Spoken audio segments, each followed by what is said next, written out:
All right, let's dive right in. We're going to talk about the one subject that connects every single one of us, but it's often the one we're most afraid to even bring up: mortality. It's the ultimate unknown, right? But today, we're going to explore it not with fear, but with a whole lot of fascination. I mean, this is the question, isn't it? It's been whispered in every culture throughout all of history. It's the question that has inspired entire religions, sparked incredible scientific discoveries, and for us today, it's been a central obsession of philosophy. And that's exactly the toolkit we're going to be using in this explainer. We're going to tap into the brilliant insights of some of history's greatest thinkers to look this mystery straight in the eye. And the goal isn't to find one single perfect answer, but to get a much richer understanding of both death and life itself. So, where do we start with a topic this huge? Well, for most people, the whole conversation about death kicks off with one really powerful, really primal emotion: fear. So, let's just meet that head on. This is such a fantastic question. It just cuts right to the heart of the whole thing. Think about it. We're afraid of the state of being dead, but will we actually be there to, experience it? An ancient Greek philosopher had a surprisingly comforting take on this. What's so amazing about this is how simple and logical it is.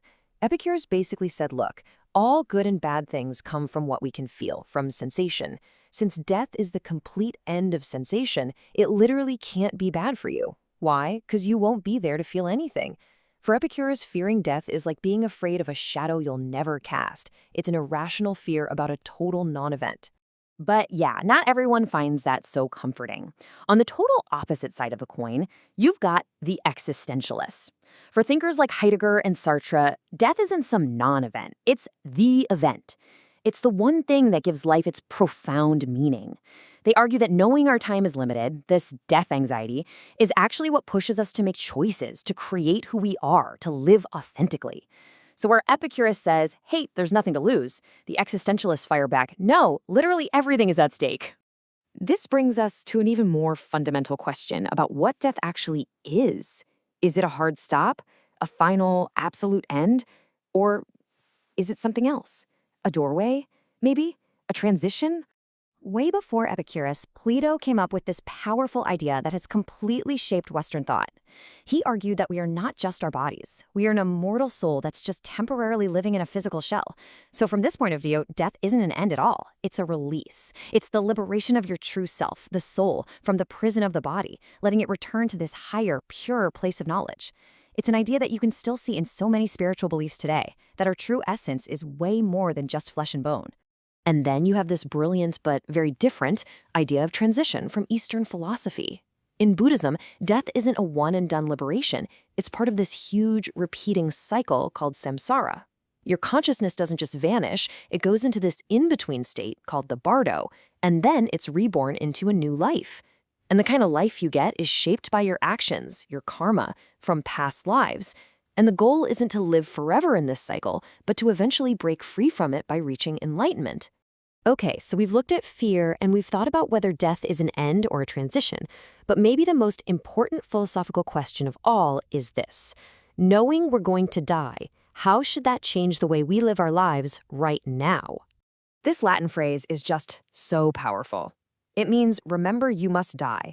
And it's really the heart of the Stoic philosophy. For the Stoics, guys like Marcus Aurelius and Seneca, this wasn't some depressing, morbid thought. No. It was the ultimate tool for living a good life. It was a call to action.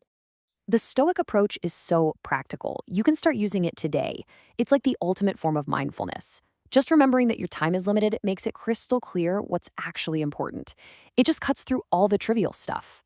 In a world with a million distractions, the Stoic asks, if this were my last day, is this really how I'd be spending it? Like Marcus Aurelius wrote, you could leave life right now. Let that determine what you do and say and think. Wow. And here we are, circling right back to the existentialists, but now with a focus on action. If there's no immortal soul, no cosmic cycle of rebirth, no built-in meaning, if this one life is all you've got before nothingness, well then the job of creating meaning falls completely on you. That's exactly what Sartre meant.